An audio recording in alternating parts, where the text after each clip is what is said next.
নমস্কার বন্ধুরা, আজকে আর একটা নতুন ভিডিওর সাথে তোমাদের সবাইকে জানাই স্বাগত।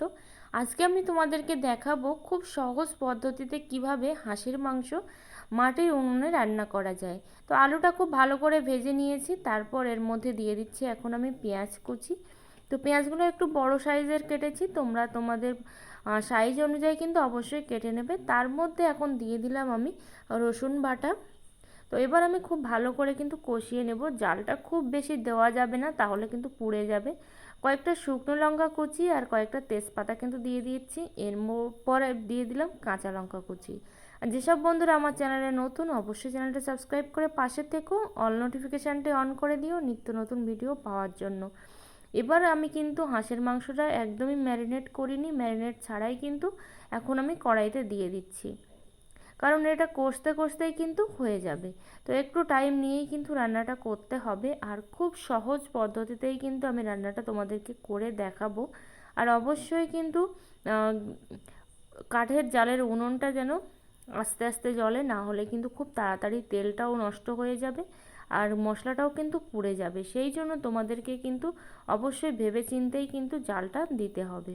দেখো, এভাবে ঢেকে ঢেকে যত আমি রান্না করব তত বেশি কিন্তু অল্প তেলের মধ্যে খুব ভালো করে কষিয়ে তোমরা রান্নাটা করতে পারবে। দেখো কত ভালো করে কষিয়ে কিন্তু আমি রান্নাটা করে নিচ্ছি। একটু টাইম নিয়েই কিন্তু কষাতে হবে, আগেও বলেছি যে দেখো কতটা তেল ছেড়েছে। এভাবে বারে বারেই কিন্তু আমি তুলছি, আর বারে বারেই কিন্তু আমি ঢেকে ঢেকে রাখছি। একটু ভালো করে নেড়ে ছেড়েই কিন্তু আমি আবার ঢেকে দিচ্ছি। দেখো কতটা তেল ছেড়েছে, আমি কিন্তু একেবারেই অল্প তেল দিয়েছিলাম। আর যদি ভিডিওটা একটু ভালো লেগে থাকে অবশ্যই একটা লাইক কমেন্ট করো, চ্যানেলে নতুন বন্ধু হয়ে থাকলে চ্যানেলটা সাবস্ক্রাইব করে পাশে থেকো। এবার দিয়ে দিলাম আমি আদা বাটা। আদা বাটাটা আমি প্রথম দিকে দিইনি, কারণ আমি খুবই অল্প তেলে রান্না করছি। যদি প্রথম দিকে দিতাম তাহলে কিন্তু আমার আদাটা লেগে যেত। এবার দিচ্ছি আমি লঙ্কার গুঁড়ো। তো লঙ্কার গুঁড়োটা আমি পরের দিকে দিচ্ছি, কারণ অনেকটাই আমার কষানো হয়ে গেছে। প্রথম দিকে দিলে লঙ্কাটাও লঙ্কার গুঁড়োটাও কিন্তু লেগে যেত। যেহেতু আমি কাঁচা লঙ্কা দিয়েছি প্রথম দিকে, সেই জন্য কিন্তু আমি গুঁড়ো লঙ্কাটা পরের দিকে দিলাম। দেখো কতটা তেল ছেড়েছে, এই ঢেকে রাখার জন্যই কিন্তু তেলটা ছাড়ছে।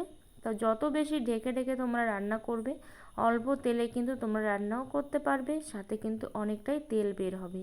এবার দিয়ে দিচ্ছি মিট মশলা। এটা পুরোপুরি অপশনাল, তোমরা চাইলেও দিতে পারো, আবার না চাইলেও কিন্তু না দিতে পারো। দেখো মিট মশলাটা দিয়ে দিচ্ছি। তো মিট মশলাটা দিলে একটু মাংসের যে কাঁচা কাঁচা গন্ধ সেটা কিন্তু চলে যায়, সেই জন্য কিন্তু এখানে আমি ব্যবহার করছি। তো কষাইটা একেবারেই রেডি হয়ে গেছে, তারপর আমি দিয়ে দিলাম এর মধ্যে গরম জল। হালকা করে গরম জল দিয়েছি, খুব বেশি গরম জল নয়।